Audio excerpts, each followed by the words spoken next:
Good morning, beloved community.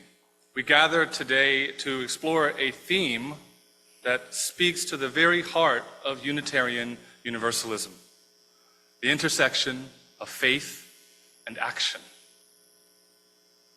belief and activism. We are a justice-seeking faith, and today we ask, where is the joy in activism? Activism is often framed as hard work, a struggle, something that drains us. But what if we looked at it as a source of joy? What if we saw it as an act of spiritual renewal? Think about the last time you stood up for something you believed in.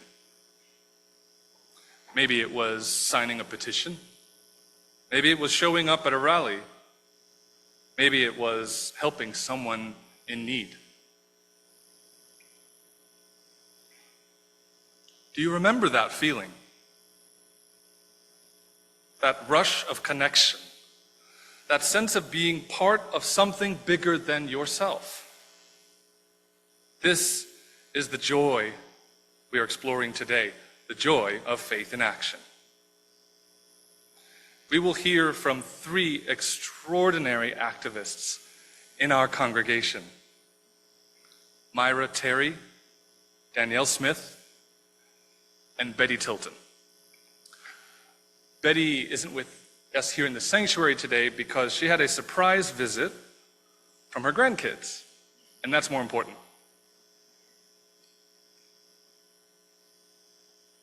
Each of them has found a deep meaning in their activism, and today they will share their stories. So let's begin this journey together.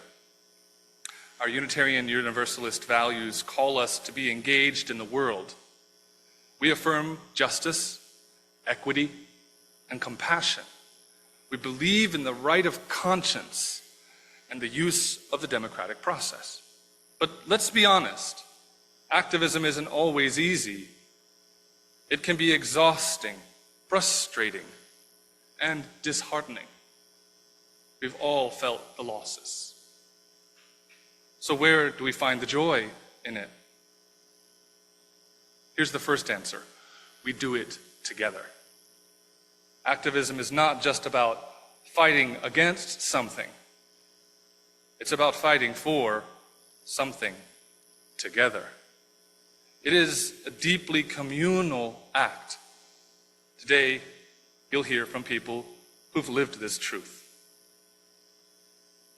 So I invite Myra, Danielle, and Betty to share their stories with us now.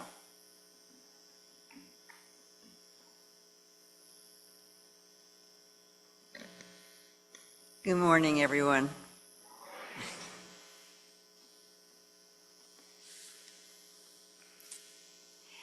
My activism began with a very deep sense of discomfort. Something was wrong with my world, and I couldn't ignore it. In 1970, I fought for abortion rights before Roe v. Wade was the law of the land. And we won that one. Then I became involved with NOW, the National Organization for Women, working to pass the Equal Rights Amendment in 3 more states. We worked tirelessly to no avail. But the joy, the absolute joy for me came in working for common goals. Learning how to organize, how to strategize, how to create change from the ground up. When I became president of NOW in the early 90s, there were no sexual harassment guidelines. We fixed that. Women were being dismissed from hospitals within 24 hours of giving birth, and we fixed that too. And that led to 10 years of training women to run for office. And today, I'm back at it again, fighting against the damages happening in our country. The real joy, the process of working for what I believe in with like-minded people, you're those people, seeing justice take root, seeing laws change, seeing elected women become decision makers. I started as someone who saw injustice and ended up running statewide organizations that impacted our rights. Where in your life have you felt the joy of standing up for something?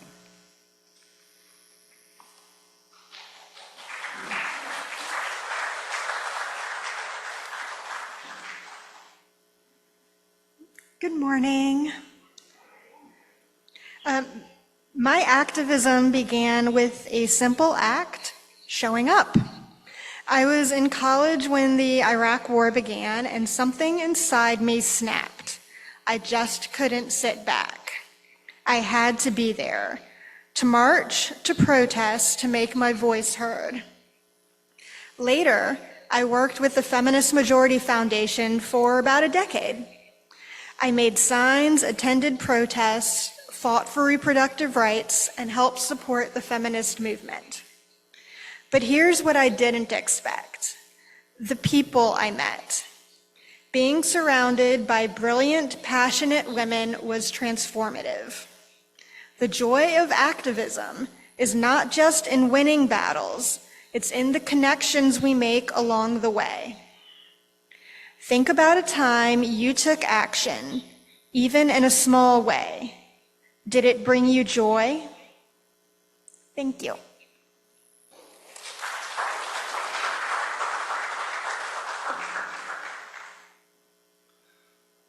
I'll read for Betty Tilton. I've been a Unitarian Universalist since 1964. I lived in 8 states, and everywhere I've gone, I found UUs on the front lines of justice. I stood outside Rockefeller Center in protest, been part of counter-protests against anti-abortion activists, and organized bus trips to Washington, D.C. to demand change. One of the most profound experiences of my life was working with United Way to help women escape domestic violence. Some shelters weren't safe, so we helped women get out of town, sometimes putting 15 or 16 women on a plane to safety. That's my joy of activism, knowing that even if you don't see the change immediately, you are making a difference. So I ask you, what's stopping you from getting involved?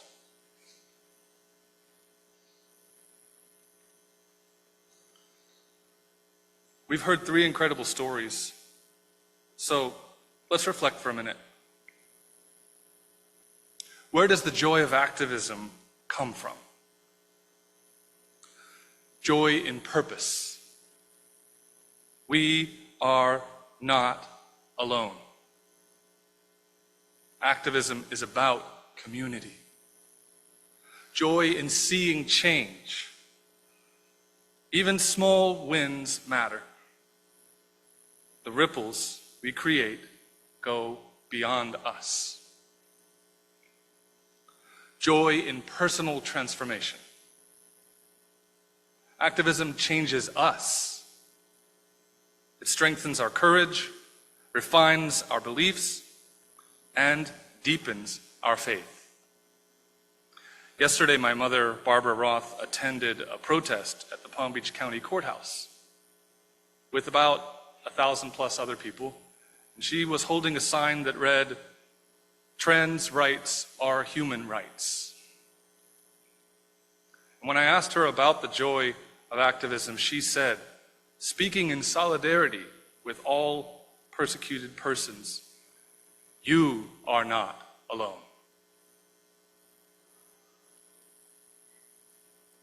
There's a story from the civil rights movement. At the height of the Montgomery bus boycott, a reporter asked an elderly black woman why she kept walking when she could have taken a car ride. Many of you know this story. You know what she said. She smiled and said, "My feet is tired, but my soul is rested." That's the joy of activism.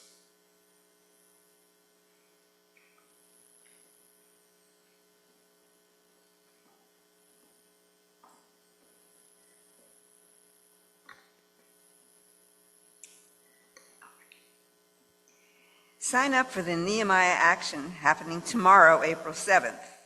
We have a bus waiting for you and a carpool as well. Join our post-service discussion on activism here after the service. Let's talk about how you can get involved.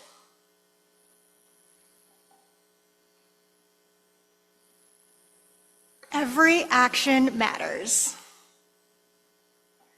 What will yours be? Let us go forward with joy in our hearts, knowing that our work matters. Let us be tired in body, but rested in soul. And let us never stop believing in that better world. May it be so, and blessed be.